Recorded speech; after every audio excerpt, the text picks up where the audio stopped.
परी कांती तुझी मुखरम्य शारद चंद्रमा, उजळे तुझ्या हास्यातुनी चारी युगांची पौर्णिमा, तुझी या कृपेचे चांदणे नित वर्षुदे अमुचाशरी, वागेश्वरी वागीश्वरी जय शारदे वागेश्वरी. शांताबाई शेळके यांनी केलेलं हे सरस्वतीचं वंदन फक्त सरस्वतीलाच लागू आहे का हो? माझं मन याला नाही म्हणतं, कारण प्रत्येक सात्विक स्त्रीमध्ये तुम्हा आम्हाला सरस्वती दिसलीच पाहिजे की. आणि प्रत्येक सात्विक स्त्रीला लागू पडणारं वर्णन म्हणजे शांताबाईंचं हे अजरामर असं काव्य आहे असं मला वाटतं. याच सरस्वतीची एक दुसरं रूप कोणतं तर ते आहे महाविष्णूची पत्नी लक्ष्मीचं. या लक्ष्मीचा भूतलावर झालेला अवतार कुठला तर पांडुरंगाची रुक्मिणी ही आहे त्या लक्ष्मीचंच भूभागावरचं म्हणजे भूतलावरचं रूप. या अवतार कार्यामध्ये सुद्धा तिला स्त्री म्हणून भोगावं लागणारं दुःख ती एक देवतेचा अवतार आहे म्हणून दूर करावं लागलं किंवा दूर झालं असं अजिबात झालेलं नाही. तिला तिथेही एकटेपण गेली 28 युगांचं एकटेपण तिथे तिलाही भोगावं लागलेलं आहे, तिलाही सहन करावं लागलेलं आहे. आणि तिचं हे एकटेपण दिसलेलं आहे मराठीतले ख्यातनाम कवी अरुण कोलटकर यांना. आणि त्यांनी वामांगी नावाच्या कवितेमध्ये ते अतिशय अप्रतिमरित्या पकडलेलं आहे. ऐकूया वामांगी ही कविता.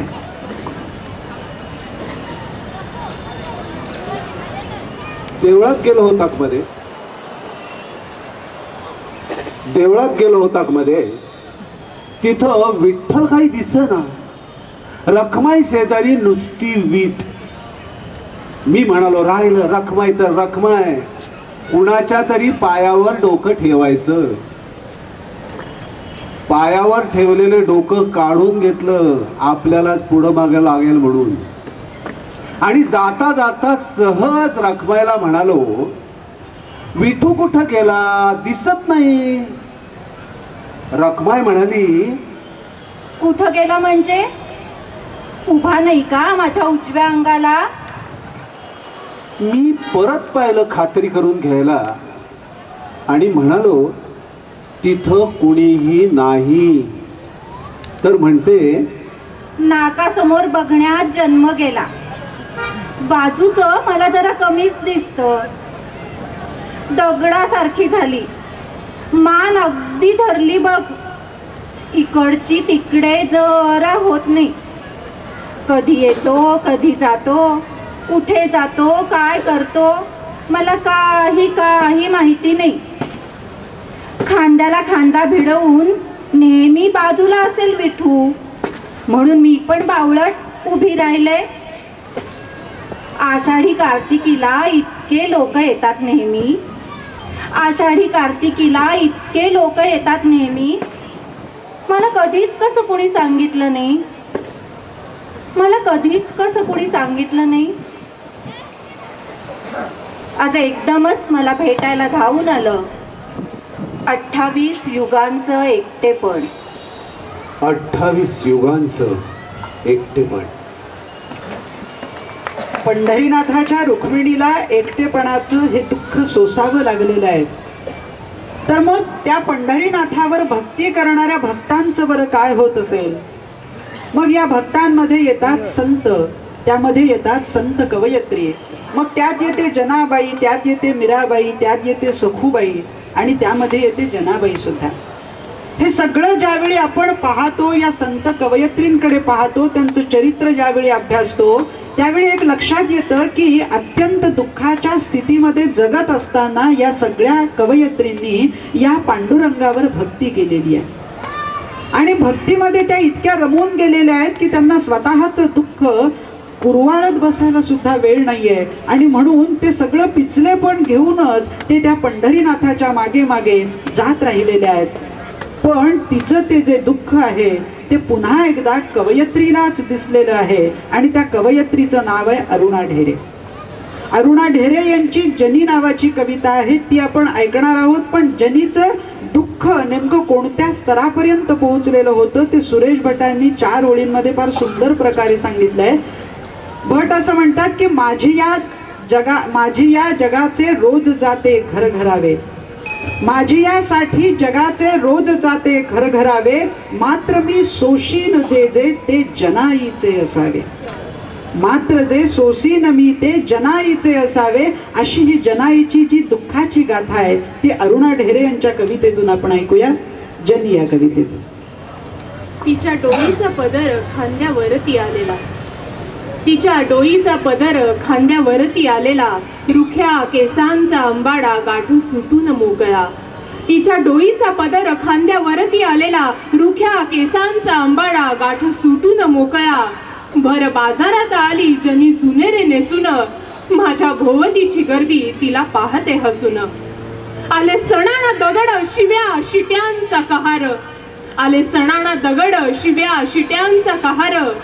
ओठ दाता खाली घेत तिने गिळले जहर, सुख हसून सांडले हाती निखारे घेतले. तिने बाई पण एका विठू नामाशी तोलले, सुख हसून सांडले हाती निखारे घेतले. तिने बाई पण एका विठू नामाशी तोलले. अगे जनाबाई माझे तुला ठाऊकच नाही, रुक्मिणीच्या शेजेवर विठू निजलाय बाई. अशी एकटी तू उभी तुझा मोकळा पदर, आणि निज त्याची गाढ त्याचे बंद आहे दार, आणि निज त्याची गाढ त्याचे बंद आहे दार. आणि निज त्याची गाढ त्याचे बंद आहे दार. असं जनाबाईंसाठी सुद्धा विठुरायाचं बंद असणारं दार आपण या अरुणा ढेरेंच्या कवितेतून ऐकलं. सुरुवातीला आपण ऐकली ती सरस्वतीची वंदना, म्हणजे देवतेचं स्त्री रूपात तिला भोगावं लागलेलं तिचं वर्णन. आणि त्यानंतर अरुण कोलटकर यांनी केलेलं वामांगीचं वर्णन. त्यानंतर अरुणा ढेरे यांनी केलेलं संत जनाबाई यांचं वर्णन. आता आपण आपल्या आसपासच्या स्त्रियांजवळ येऊया. आपल्या आसपास ज्या स्त्रिया आहेत त्यांनाही असंच कुठेतरी भोगावं लागतंय, पण त्यातही आनंद मानून पुढे जाण्याचा जो आत्मविश्वास आहे, पुढे जाण्याचा जो प्रकार आहे, तो फक्त या सगळ्यांना स्त्रियांनाच जमू शकतो की काय, अशी ही एक मनामध्ये आपल्याला संदर्भ ठेवायला जागा आहे. हे सगळं पाहत असताना मी महाविद्यालयाचा विद्यार्थी आहे आणि म्हणून मला असं कायम वाटत राहतं की उत्सव उत्सव म्हणजे नेमकं काय असतं. हो, तर बरसती थेंब पहिले तो उत्सवाचा क्षण खरा, बरसती थेंब पहिले तो उत्सवाचा क्षण खरा, उमलती पहिल्या कळ्या तो उत्सवाचा क्षण खरा. प्रेयसीला खूण पटते प्रियकराच्या प्रीतीची, प्रेयसीला खूण पटते प्रियकराच्या प्रीतीची, लाजुनी ती हासते तो उत्सवाचा क्षण खरा. असा हा उत्सवाचा क्षण कोण बरं पकडू शकतो, तर तो कवीच पकडू शकतो. स्त्रीचं जे लावण्य आहे, तिचं जे लाजणं आहे, तिचं जे मुरकणं आहे, तेही कवीच पकडू शकतो. आणि म्हणून आपण आता अशा दोन कविता एका पाठोपाठ एक अत्यंत तरल मराठीतले दोन कवी, एक म्हणजे भा. तांबे आणि दुसरे म्हणजे बाभ बोरकर. भा. तांबेंची आपण ऐकूया नववधू प्रिया मी बावरते, आणि त्यानंतर बोरकरांची बांगड्या ही कविता.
बांगड्या बघाया, बांगड्या बघाया, बांगड्या बघाया, श्रावण लावण्य राज लागला फुलाया.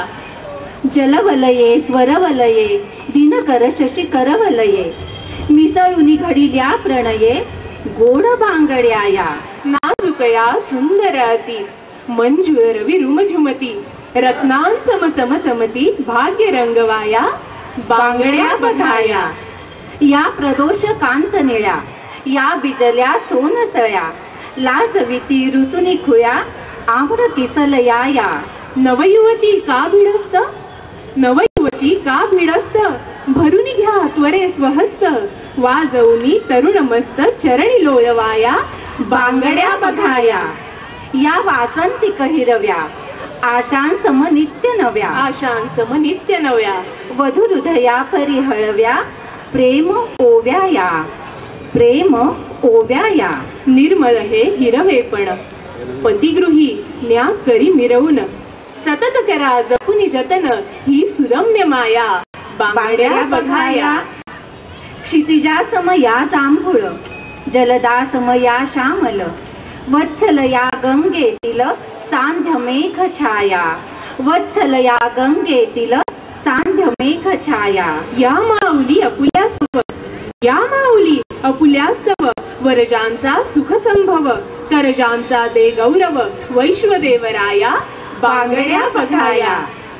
ये कन्ये ये दुहिते अपरिणिते ललित लते, ये कांते ये माते, ये कन्ये ये दुहिते अपरिणिते ललित लते, ये कांते ये माते सुभग साजन्याया, सुभग साजन्याया.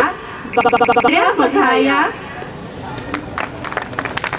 मला वाटतं टाळ्यांचा कडकडाट अजून थोडा म्हणजे निदान हातातल्या बांगड्या टाळ्यांनी कणकिणतील अशा तरी टाळ्या हव्यात. तर असो, हे जे लहान मुलीचं रूप असतं त्याच्यानंतर ती वाढत जाते, वयाने वाढत गेल्यानंतर ती महाविद्यालयात जाते, महाविद्यालयात गेल्यानंतर तिचं एखाद्या मुलावर प्रेम बसतं, ती लाजते, मुरगते. हे सगळे प्रकार आपण मालिकांमधून चित्रपटांमधून पाहत असतो. पण खरी गोष्ट कुठे आपल्याला या सगळ्या प्रेमातला जो तरल धागा असतो तो कुठे पाहायला मिळतो, तो कवितेमध्ये पाहायला मिळतो. कवी असं म्हणतो की श्वासा माझी तूच तू, भासा माझी तूच तू, श्वासा माझी तूच तू, भासा माझी तूच तू, श्वास भासाच्या पैलाडी तूच तू ग तूच तू, शब्दा माझी तूच तू, शब्दा माझी तूच तू, स्तब्धा माझी तूच तू, शब्द स्तब्धाच्या पैलाडी तूच तू ग तूच तू. अशी सगळीकडे ती दिसायला लागते. मग घरी कोणीतरी जाऊन सांगतं आणि सांगितल्यानंतर मग आईवडिलांना पसंत असलं तर मग ती नववधू प्रिया मी बावरते असं काहीतरी होतं. मग तिला बांगड्या भरल्या जातात आणि मग तिचा विवाह होतो पुढे जाऊन. मग पुढची पायरी कोणती, तर मग ती आई व्हायला आई होते. आई झाल्यानंतर ती मग जेव्हा पूर्ण तिचे सगळे सुखदुःख तिच्या वाट्याला यायला लागतात त्यावेळी तिचं जे स्त्री रूप आहे ते पुन्हा आमच्या कवींना वेगळंच लागतं. साने गुरुजींनी एकदा भारतीय स्त्री या प्रकारावर लेख लिहिण्यासाठी लेखणी उचलली. 2 पानं झाली, 4 पानं झालीत, 8 पानं झालीत, पण भारतीय स्त्री हा जो काही प्रकार आहे हा त्यांना त्यांच्या लेखणीतून काही उतरवताच येईना. आणि म्हणून शेवटी त्यांनी ती लेखणी ठेवून दिली आणि ते असं म्हणाले हात जोडून की हे भारतीय स्त्री, हे माझे माते, आता मी हे जे तुझं रूप आहे ते कुठल्या शब्दामध्ये पकडू, तुझी पूजा मी आता कुठल्या शब्दांमध्ये बांधू, मला ते आता शक्य नाहीये. मी ही लेखणी ठेवून देतोय आणि तुझ्या पायावर मस्तक ठेवतोय. माझ्या डोळ्यातून जे अश्रू बाहेर पडतील त्या अश्रूंचा तुझ्या चरणावर झालेला अभिषेक, याहून मला वेगळं काहीही या लेखातून सांगायचं नाहीये असं म्हणून त्यांनी लेखणी ठेवून दिली आणि तो लेखही बाजूला पडला. मराठी कवितेतले जे एक मोठं नाव आहे ते आहे बासी मर्ढेकर यांचं. बासी मर्ढेकर यांनी सुद्धा उद्याच्या आईच्या चरणावर मस्तक ठेवलेलं आहे आणि त्याची जी सुंदर कविता लिहिली आहे ती कविता आपण ऐकूया सदानंद जोशी यांच्याकडून. पोरसवदा होतीस, पोरसवदा होतीस काल परवा पावेतो, पोरसवदा होतीस काल परवा पावेतो, होता पायातही वारा काल परवा पावेतो. आज टपोरले पोट, आज टपोरले पोट जैसे मोगरीची गळी, पडे कुशीतून पायी छोट्या जीवाची साखळी. पोरसौदा होतीस काल परवा पावेतो, पोरसौदा होतीस काल परवा पावेतो. थांब उद्याचे माऊली तीर्थ पायांचे घेईतो, थांब उद्याचे माऊली तीर्थ पायांचे घेईतो. थांब उद्याचे माऊली तीर्थ पायांचे घेतो.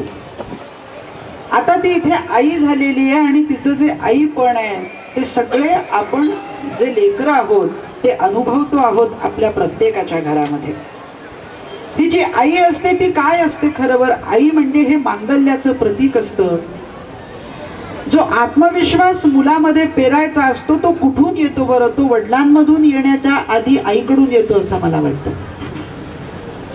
जगन्नाथ पंडित नावाचे संस्कृत मीमांसक होते आणि ते एका कारिकेमध्ये असं म्हणतात की तर्केषु कर्कशिधियः वयमेव नान्ये आणि काव्येषु रंजित धियः वयमेव नान्ये.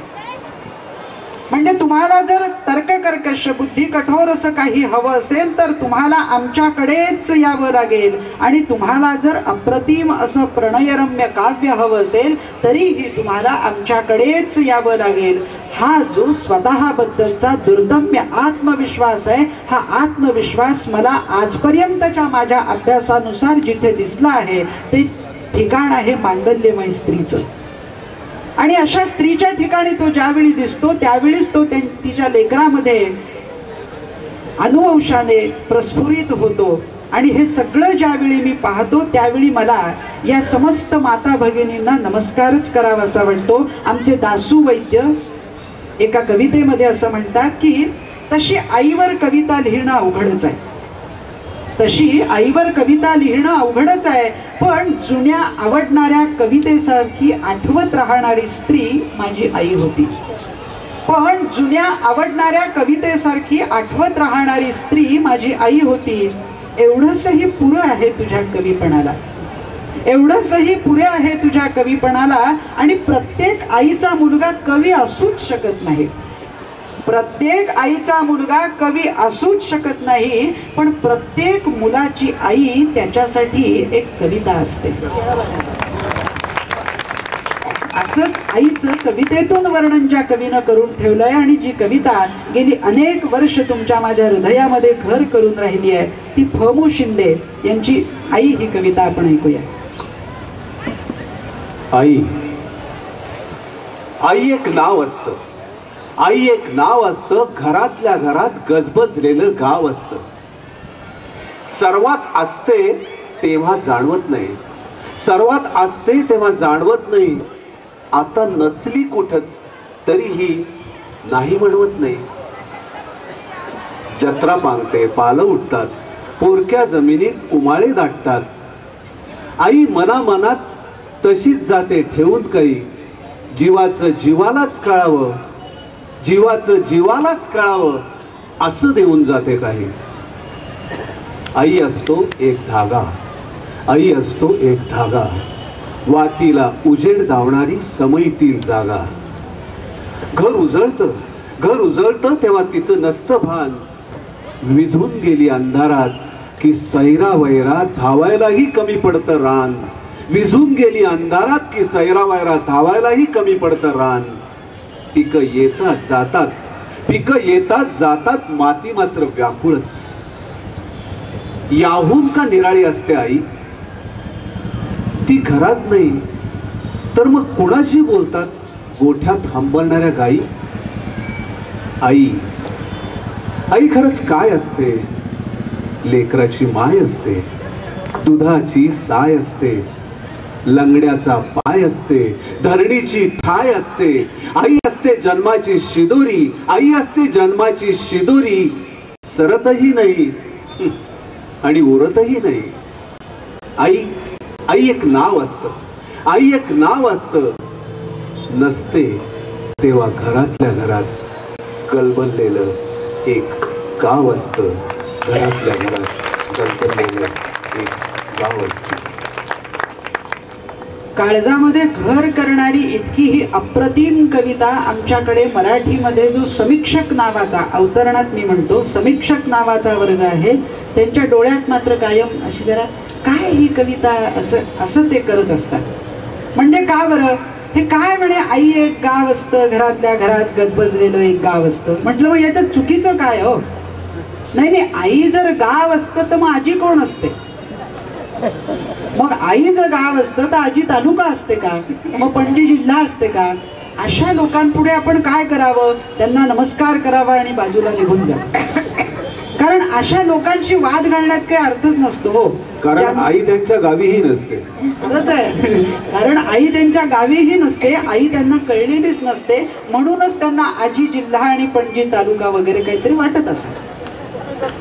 तर गमतीचा भाग सोडून द्या, पण ही जी आई आहे ना, ही आई ज्या ठिकाणी आपल्याला प्रतीक रूपात दिसते ते प्रतीक फार मोठं आहे आणि ते आहे जिजाऊ आणि शिवबा यांचं.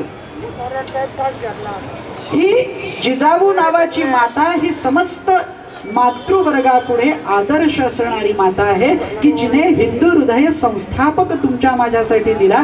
आपण जे इतक्या समाधानाने आणि आनंदाने आज जगतो आहोत त्याचे संदर्भ धुंडाळत धुंडाळत मागे गेलो की आम्ही शिवरायांपर्यंत जाऊन पोहोचतो. आणि शिवरायांना घडवणारी जी माता आहे तिचं नाव आहे जिजाऊ. त्या जिजाऊला आपण आता प्रणिपात करू, नमस्कार करूया एका कवितेतून.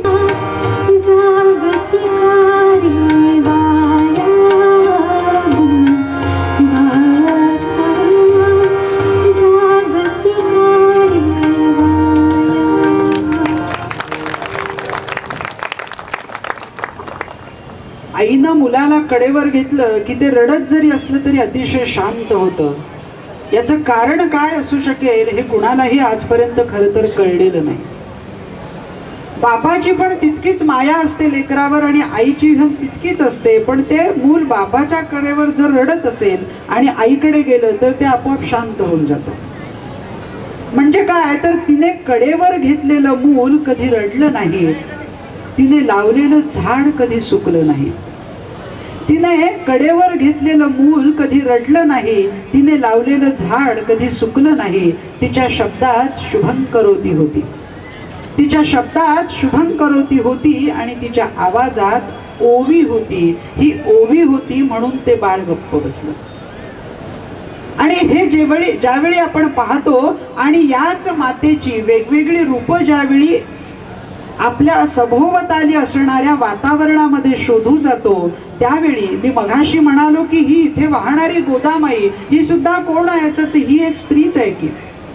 तुम्ही आम्ही ज्या पृथ्वीवर आहोत ही पृथ्वी सुद्धा कोण आहे, ही सुद्धा स्त्रीच आहे की. ही माती सुद्धा स्त्रीच आहे.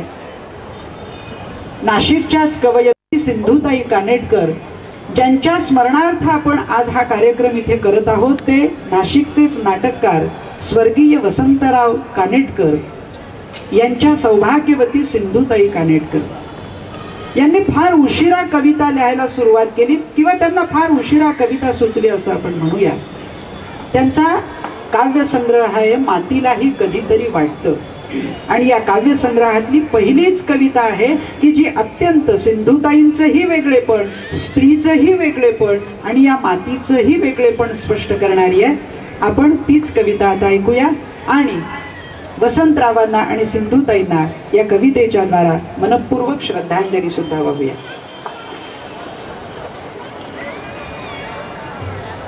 मातीलाही कधीतरी वाटतं आपण दगड व्हावं, आजूबाजूच्या ढेकळांना पार चेंगरून टाकावं, काहीही न घडल्यासारखं स्थिर बसून राहावं. मातीलाही कधीतरी वाटतं आपण वृक्ष व्हावं, क्षुद्र मातीत पाय रोवून आकाशाशी नातं जोडावं, हिरवेगार तुरे सुलवीत मंद झुळकीशी हितगुज करावं, मधून मधून पायाखालच्या मातीकडे तुच्छतेनं पाहावं. मातीलाही कधीतरी वाटतं आपण सुंदर पावलं व्हावं, घाणेरड्या मातीचा स्पर्श नको म्हणून अलगद चालावं. मातीनं सलगी केलीच तर निष्ठुरपणानं झटकून टाकावं. पण मातीला नेहमीच वाटतं पण मातीला नेहमीच वाटतं आपल्या मृदू स्पर्शानं दगडाचा कठीणपणा सुसह्य करावा, त्याच्या निर्विकार जीवनात चैतन्याचा वसंत फुलवावा.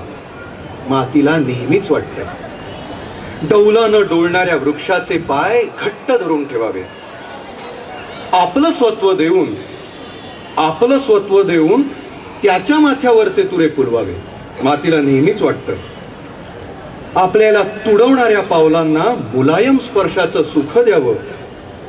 मातीनं ती मलिन होऊ नयेत म्हणून डोळ्यात तेल घालून जपत राहावं. मातीलाही नेहमीच वाटतं आपण मातीच राहावं. मातीलाही नेहमीच वाटतं आपण मातीच राहावं. आसमंत फुलवीत आपलं जीवन वाऱ्यावर उधळून द्यावं. तेच तिचं सुख, तोच तिचा आनंद. ही जे आयुष्य उधळून देण्याची किमया असते ना, ही फक्त स्त्रीलाच जमू शकते असं मला वाटतं. यानंतरची जी कविता आपण ऐकणार आहोत ती आहे कवीच्या बायकोची. कवी आणि कवयित्री म्हणजे आपण जर वकिलाच्या बायकोला वकिलीन बाई म्हणत असू, तर कवीच्या बायकोला कवयित्री म्हणावं का, तर मुळीच म्हणू नये. याचं कारण काय, तर ज्यावेळी कविता लिहित असतो त्यावेळी त्याचं कविता सुचण्याचं जे ठिकाण असेल, जी जागा असेल, किंवा त्याला कविता सुचण्यासाठी म्हणून जो काही एक एकांत जागा, काही लोक उदबत्त्या लावूनही कविता लिहितात असं मी ऐकलंय, किंवा ही अमुक एक वासाची उदबत्ती लावली की छान अशी कविता सुचते. तर असे काही या कवींचे प्रकार असतातही, आपण नाही म्हणूया नको, पण असे हे कवी कविता लिहू शकतात आणि उत्तम कविता त्यातूनच आपल्या हातात येत असते. हे जे उत्तम काव्य असतं ते काव्य त्याला लिहिण्यासाठी जी त्याच्या पाठीमागची प्रेरणा असते ती असते त्याची बायको. आता बायको या विषयावर मी आलो आहे म्हणून एक सहज मनात प्रश्न आला म्हणून असं विचारतो की माझ्याच मनाला, तुम्हाला नाही, की नवरा बायकोला देवी मानतो, नाही चुकलं, म्हणजे ह्या स्त्रिया मला कसं हे करतात, माझं काय झालंय सध्या काही कळत नाही, की बायको नवऱ्याला देव मानते, मग नवरा बायकोला देवी का मानत नाही. बायको नवऱ्याला देव मानते, मग नवरा बायकोला देवी का मानत नाही, कारण जी मानते ती जुमानतेच असं नाही. तर असं जे काही हे न जुमानणारं आणि जुमानणारं प्रकरण असतं ना, यातूनच वेगळे वेगळे काहीतरी संदर्भ तयार होत असतात, निर्माण होत असतात. आणि अशाच एका वातावरणामध्ये जगत असताना सुंदर अशा कविता सुद्धा जन्माला येत असतात.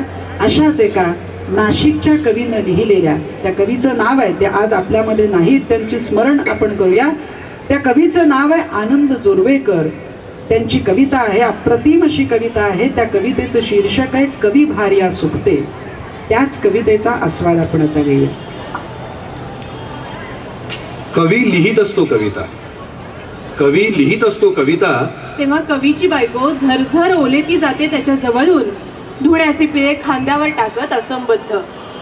आणि कवी वाचतो कविता आपली ताजी, तेव्हा ती पदराड पाजीत असते पोराला, बघत कवीकडे मधूनच गायीच्या डोळ्यांनी.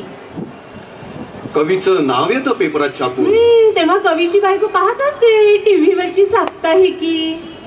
आणि कवीचं पुस्तक येतं, तेव्हा ती उरी फुलून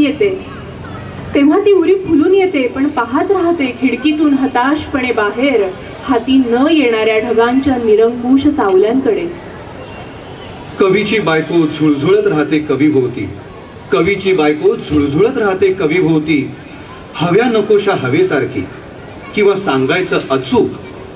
सांगायचं अचूक तर भळभळत राहते कवीच्या काळजात अवघड जागेच्या दुखण्यासारखी. ती देते कवीला त्याच्या मूड प्रमाणे आपले शरीर, आणि एरवी कवीभोवती झुलत राहते अशरीर. कवीची बायको त्याच्या कवितेला कच्चून शिव्याशाप देते, आणि केरात सापडलेली त्याची कविता हलक्या हाताने उचलून ठेवते.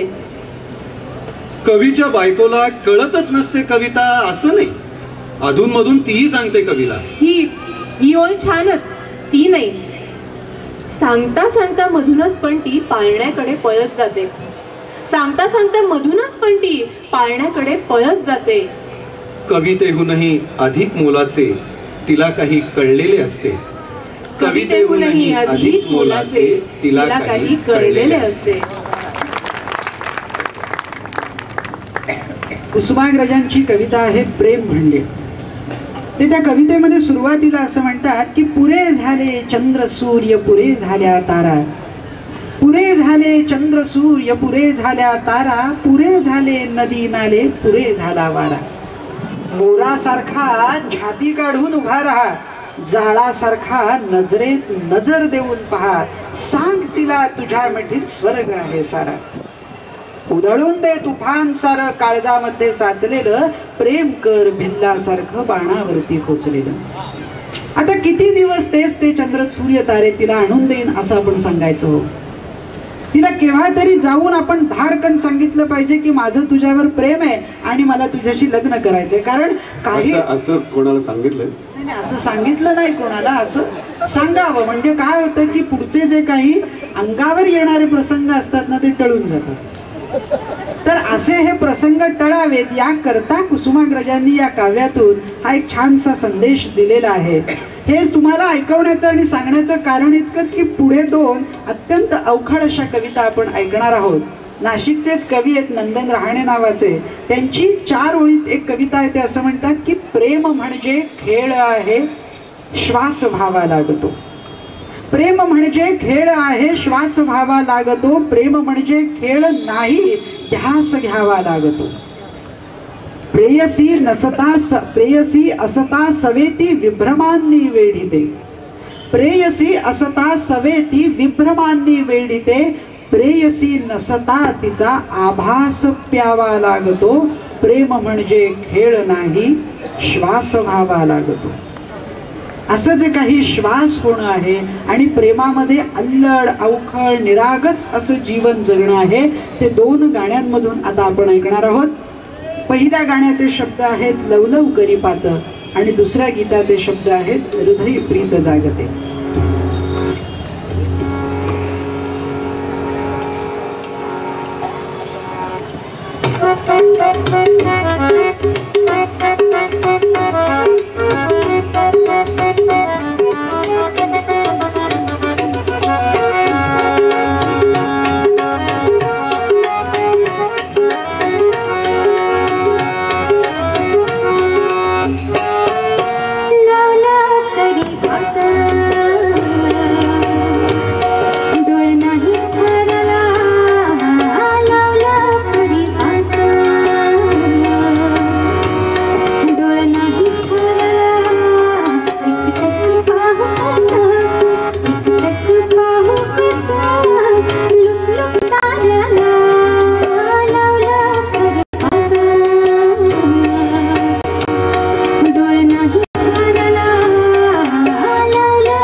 तुझ्या कथा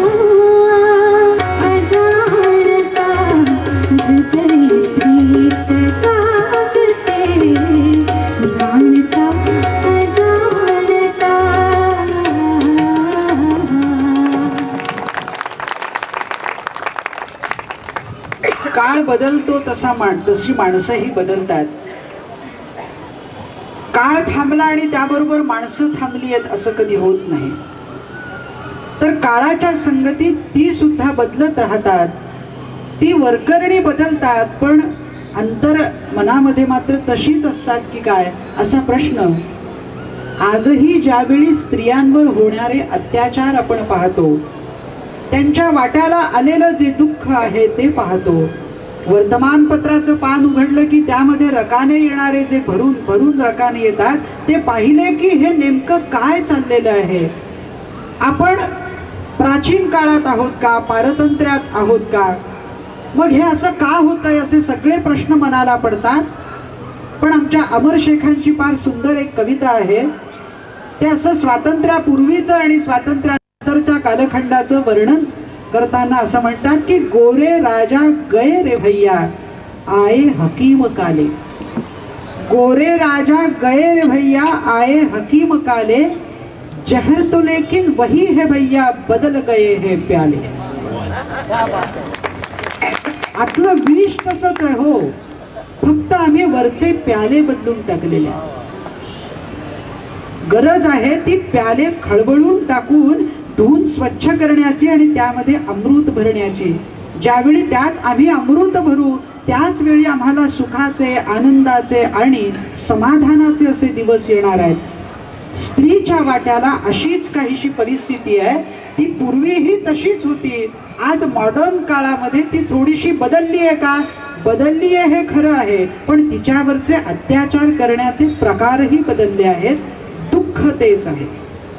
मूळ कशात आहे तर दुःखात आहे आणि ते तसंच आहे. आणि म्हणून आमच्या कविता महाजन नावाच्या ज्या कवयित्री आहेत, अलीकडच्या कवयित्री आहेत, त्यांचे फक्त 2 कविता संग्रह प्रकाशित झाले.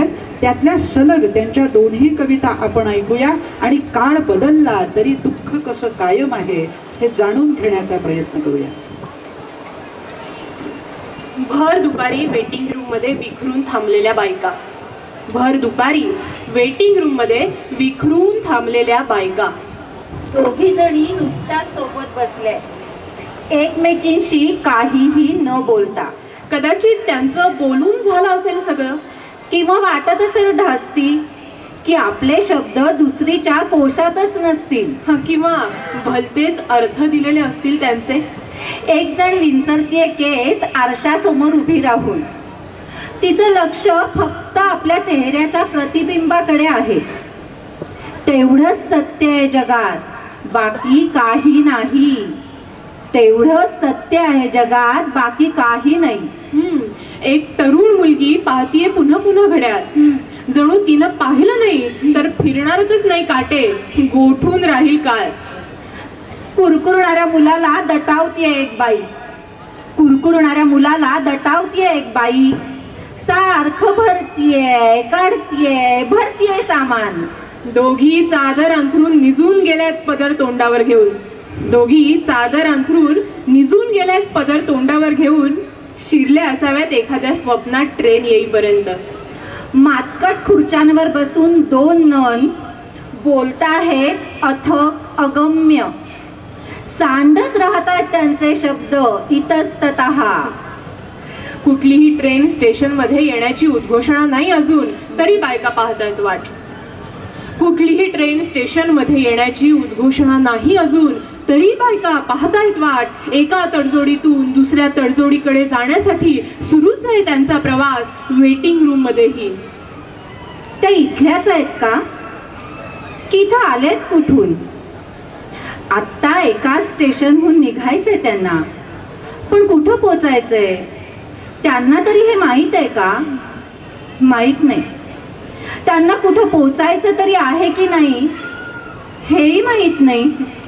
भिंतीजवळच्या टेबलाशी नुसतीच बसून एक बाई, रजिस्टर समोर ठेवून, माझ्यासारखंच बाकी सगळ्यांकडे नुसतं बघत. भिंतीजवळच्या टेबलाशी नुसतीच बसून आहे एक बाई, रजिस्टर समोर ठेवून, माझ्यासारखंच बाकी सगळ्यांकडे नुसतं बघत. तिच्याच ताब्यात आहे वेटिंग रूम बहुधा. तिच्या ताब्यात आहे वेटिंग रूम बहुधा.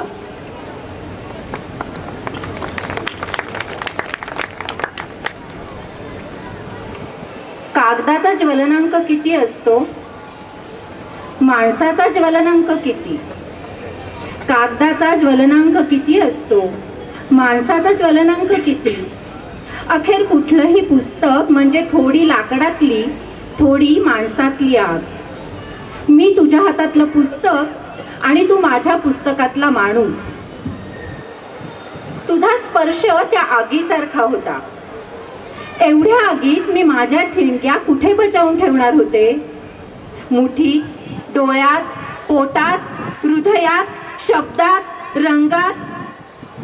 मी उधळून दिल्या, मिसळून टाकल्या सगळ्या इवल्या इवल्या ठिणक्या तुझ्या आगीत. तू ज्वालेच्या जिभेनं चाटून घेतल्यास क्षणार्धात. तू ज्वालेच्या जिभेनं चाटून घेतल्यास क्षणार्धात. तू अधिक केशरी झालास.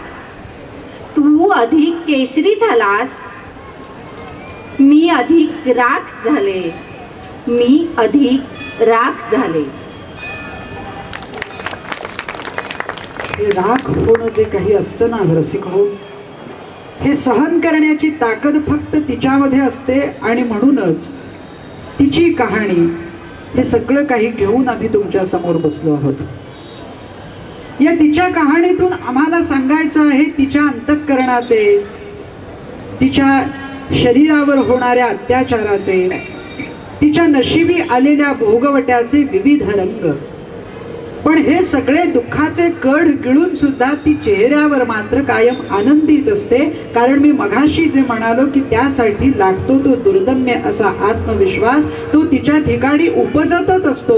म्हणून तिला हे सगळं काही जमू शकतं. म्हणून ती ऐल राधाही असते आणि पैल संध्याही असते. याच गाण्याचा आस्वाद आपण यानंतर घेऊया. मी रेणू पाटणकरला विनंती करीन की त्यानंतर आपल्याला एक छानसं गाणं ऐकवा.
सुद्धा चेहऱ्यावर आनंद दाखवणारी ही जी स्त्री आहे, त्या स्त्रीचं, त्या दुःखाचं वर्णन करताना सुरेश भट एका कवितेमध्ये असं म्हणतात की भोगले जे दुःख त्याला सुख म्हणावे लागले, एवढे मी भोगिले की मज हसावे लागले.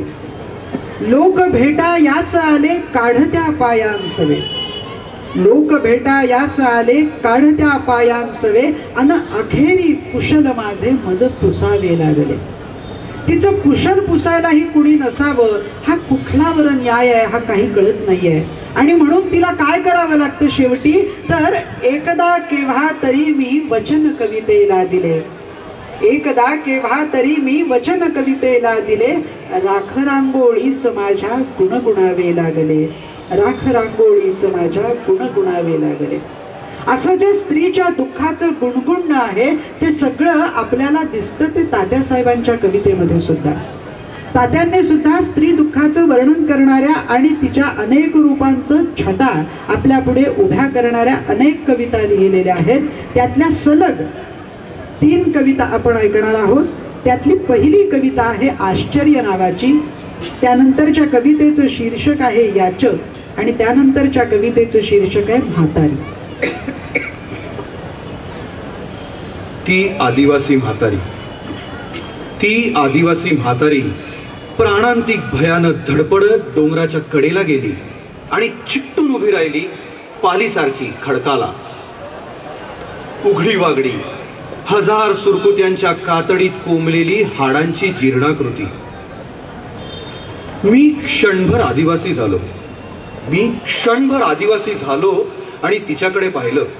अहो आश्चर्य, तिच्या एका थानाच्या गाठोळीवरून लोंबत होतं आपलं पार्लमेंट आणि दुसऱ्या गाठोळीवरून लोंबत होतं आमचं साहित्य संमेलन आणि दुसऱ्या गाठोळीवरून लोंबत होतं आमचं साहित्य संमेलन.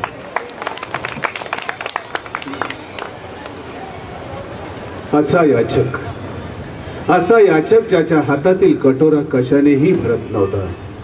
नृपाळांनी टाकली सिंहासने, कुबेरांनी टाकली सुवर्णांची भांडारे, तरीही तो रीताच.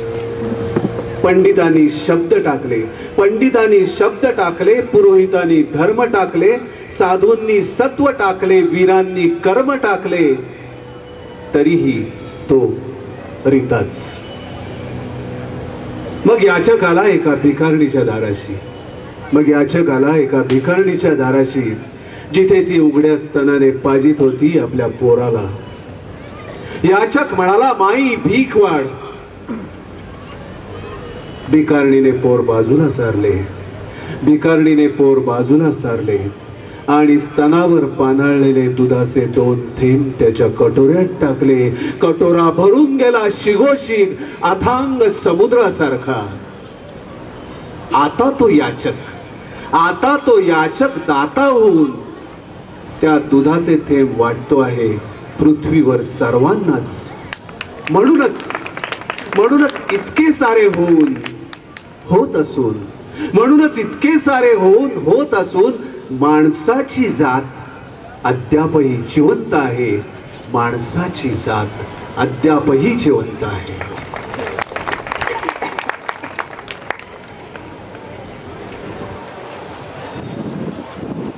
उन्हात निखारलेली खडी फुटता फुटेना. स्तनाला चिकटलेले मूल सुटता सुटेना. बाई फुटतच राहिली, बाई फोडतच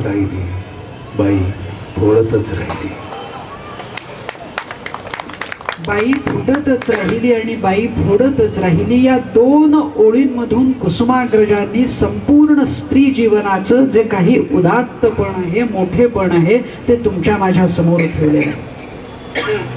काळ कसाही असो, तो बदललेला असो, नवीन काळ आलेला असो, जुना सरलेला असो, पण तिचं मरण मात्र काही थांबलेलं नाहीये.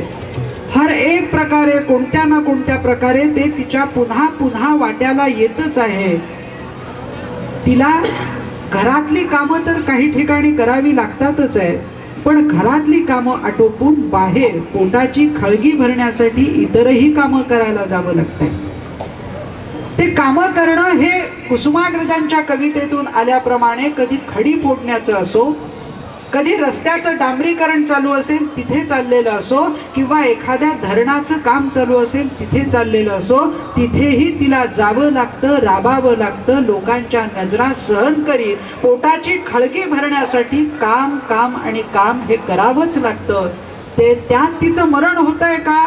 नक्कीच होतंय. त्यात तिला त्रास होतोय का? नक्कीच होतोय, पण तो सहन करीत ती आपल्या लेकरांना बाळांना मोठं करण्यासाठी झटते आहे. पुढाकार घेऊन पुढे जाऊन नवऱ्याच्या खांद्याला खांदा घेऊन लढते आहे. आणि ते काम करता करता तिच्या वाट्याला जे आलेलं दुःख आहे ते दुःख पुन्हा एकदा कुणाला दिसतंय तर ते आमच्या कवी मंडळींना दिसतंय. मराठीतले एक मोठे कवी दया पवार यांची एक कविता आहे, बाई मी धरण बांधिते. त्या धरण बांधण्यातून स्त्री जीवनाचा एक वेगळा कंगोरा आपल्या पुढे येणार आहे. ऐकूया, बाई मी धरण बांधिते. बाई मी धरण धरण धरण बांधिते ग, माझं मरण मरण मरण काढीते ग. बाई मी धरण धरण धरण बांधिते ग, माझं मरण मरण मरण काढीते ग. झुंजू मुंजू ग झालं पीठ जात्यात आटलं, कणी कोंडा ग कोंडा ग कोंडा मी रांधिते. बाई मी धरण धरण धरण बांधिते ग, माझं मरण मरण मरण काढीते ग. दिस कासऱ्याला आला जीव माग घोटाळला, दिस कासऱ्याला आला जीव माग घोटाळला. कान लेकरू माझं लेकरू पाठी खाली मी डालते. बाई मी धरण धरण धरण बांधिते ग, माझं मरण मरण मरण काढीते ग. काय सांगू उन्हाच्या झळा घाव खाली फुटे शिळा, काय सांगू उन्हाच्या झळा घाव खाली फुटे शिळा. कडदाटे पायी पाला मी बांधिते. बाई मी धरण धरण धरण बांधिते ग, माझं मरण मरण मरण काढीते ग. पेरा पेरात साखर त्याच पिकलं शिवार, पेरा पेरात साखर त्याच पिकलं शिवार. पोटभर पाण्यासाठी सार राना धुंडाळीते. बाई मी धरण धरण धरण बांधिते ग, माझं मरण मरण मरण काढीते ग.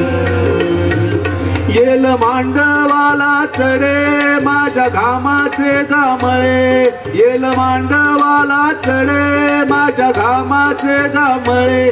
माझ्या अंगणी पाचो उडे. बाई मी धरण धरण धरण बांधिते ग, माझं मरण मरण मरण काढीते ग. बाई मी धरण धरण धरण बांधिते, माझं मरण मरण मरण मरण मरण मरण मरण.